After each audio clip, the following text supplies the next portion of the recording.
Hi, JJ here with The Art of Value. Welcome. Well, the first quarter earnings of 2023 are out from fund managers, and today we're going to look at Michael Burry's buys and sells for the quarter. What's he been doing? He says a lot on Twitter from time to time. Sometimes it's cryptic, and so it's interesting to see what companies he's been buying and selling during any particular quarter. So let's get into it. So Burry had a lot of activity just this past quarter, Q1, ending the end of March 2023. It's interesting to see what the themes are here, what he's been buying. And the first one is China. He's been very keen on China. He tweeted about it a few months ago, actually, and so he's put his money where his mouth is there and added to Chinese positions. He owns JD and Alibaba, which I own as well. Don't own JD, but he's added to those during the quarter. So he's keen on China versus the US, or China tech anyway. He's a deep value investor, so I would say that he sees some deep value in JD and Baba at least. He may own some other stocks. These are just the US stocks traded in the US, so who knows if he owns some actually on the Chinese stock exchanges. We don't know. We don't know what his activity is. We can just see his US holdings, but those are his holdings. These two holdings alone make up nearly 20% of his portfolio, well, of US stocks anyway. And it's interesting to see him buy these they're retail-focused, online retail. Charlie Munger's talked about how he thinks the Chinese stocks are undervalued compared to US stocks, that you can get a much better deal in China for really good companies. And there's a kind of consensus on that. People don't really argue that they're cheap, that is Baba in particular.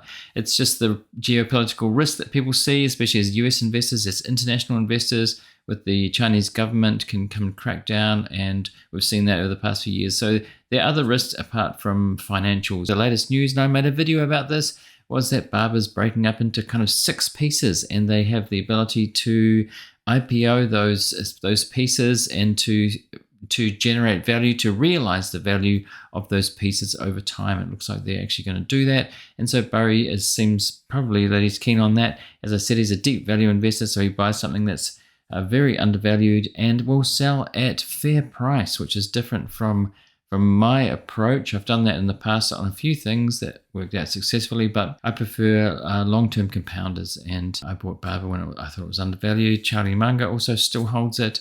He said it was a big mistake to buy it, of course. We don't know, or that was just one sound bite. He said a lot more than that.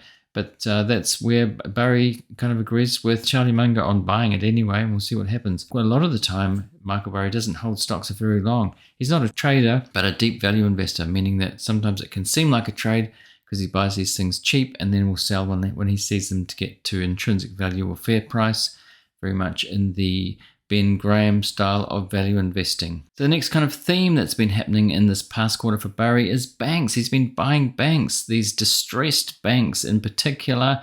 Again, deep value. He'd be looking for deep value, looking at how much they've dropped, how much the fear was around there. I've made videos about the fear and panic, starting with Silicon Valley Bank and some of the contagion, the fear spreading. And he was obviously trying to take advantage of that and buy some of these things, which haven't worked out well. We just don't know. The end of the first quarter was a while ago now, so he might have just been in these temporarily and sold out. We can't tell from his 13F filings, but he did kind of go into quite a few of the banks. He bought New York Community Bank Corp, Wells Fargo, Western Alliance Bank Corp, PacWest Bank Corp, First Republic Bank, and we know what happened to that, and Huntington Bank shares as well. So he bought a number of these, a basket of these troubled banks, or perceived to be troubled banks. Some of them were, some got into difficulty. The story was moving quite quickly. Again, I've made a couple of videos on that. I'll put a link in the description about some of those bank videos that I made. Warren Buffett commented on it in his interview in Japan, saying that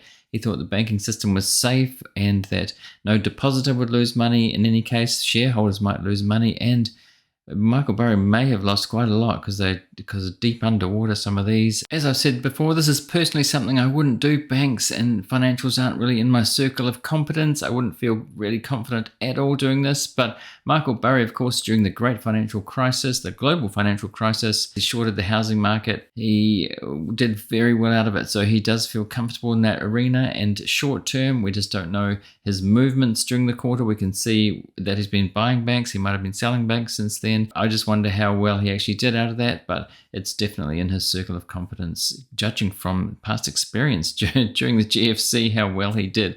It's what he's famous for, in the Michael Lewis book, The Big Short, and of course in the movie The Big Short. So go and watch that if you want to see how forensic he was in uncovering those subprime mortgages and how that flowed into the consequences for the banks. So this is in his wheelhouse for sure. By the way, if you're getting value out of this episode on Michael Burry so far, please remember to hit that like button if you're watching on YouTube to help to spread it to more people. I really appreciate that. Thanks. So moving on from banking, the other sector that he's been buying is energy, traditional energy. He sees oil and gas sector is in deep value territory. He thinks it's something that probably Buffett agrees with, that obviously Berkshire's been buying big in oil companies. As we can see on screen, Burry's been buying companies like Coterra Energy, NOV Inc., Devon Energy Corp, and Ovintiv. So he must see deep value. I don't know about these companies. He sometimes is short term in these things. I'm not so keen on these companies at all. It's not in my circle of competence, and I'm really not interested in fossil fuels. I'd rather buy solar and renewable energies, which Berkshire does have kind of both of. They're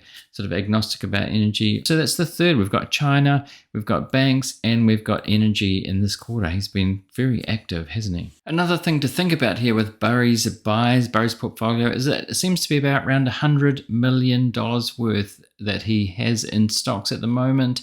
And of course, we don't know the overseas stocks. We can't see these. It's just US listed stocks.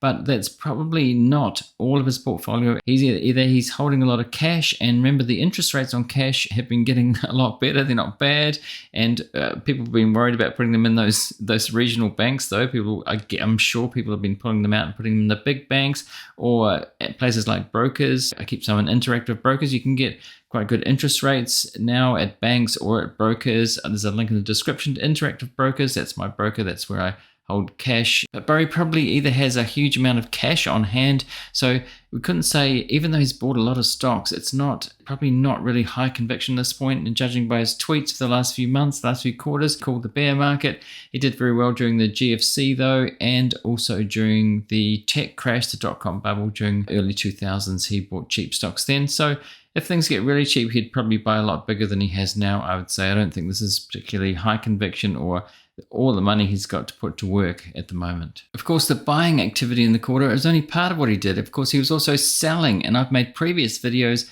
about some of the things that he sold when he did buy them, and I'll put a link at the end of this video. If you're watching on YouTube, you can click the link there. I'll put in the description as well for those on other platforms. But during the quarter, we can see that a Coherent Group, he reduced by 16%. Geo Group, which I talked about, he reduced by 62%, so sold that down pretty heavily. Black Knight sold 100%. Wolverine Worldwide, MGM Resorts, Curate Retail sold 100%. And SkyWest sold 100%. So these companies that he was keen on in previous quarters, he sold out, which can seem like a trader mentality, but as I said, it's very likely more deep value. That doesn't mean those necessarily did well. I haven't checked if those did well for him, but he didn't hold them for very long. He does seem to invest based on economic conditions, not like Stan Druckenmiller, who again I made a video on recently, an episode on where he talked about his outlook for the macro conditions. I'll link to that one as well in the description. On his Twitter, he said sell, one word sell in a tweet, and then not long later he said I was wrong to say sell. So you should never base your investing decisions on someone like this or any investor. You got to do your own work. He has changed his mind, and his portfolio has had a lot of activity in the last couple of quarters, changing perspective from these types of companies to energy, China, and troubled banks. So a lot's happened in the economy, and he's trying to take advantage of that. As I said, the way Burry invests is not my cup of tea, and I like coffee much more than tea anyway, but that's another story. It's just not the way that I invest, this short-term, deep value buying and then selling to get when it gets to intrinsic value, or if it was a mistake, of course.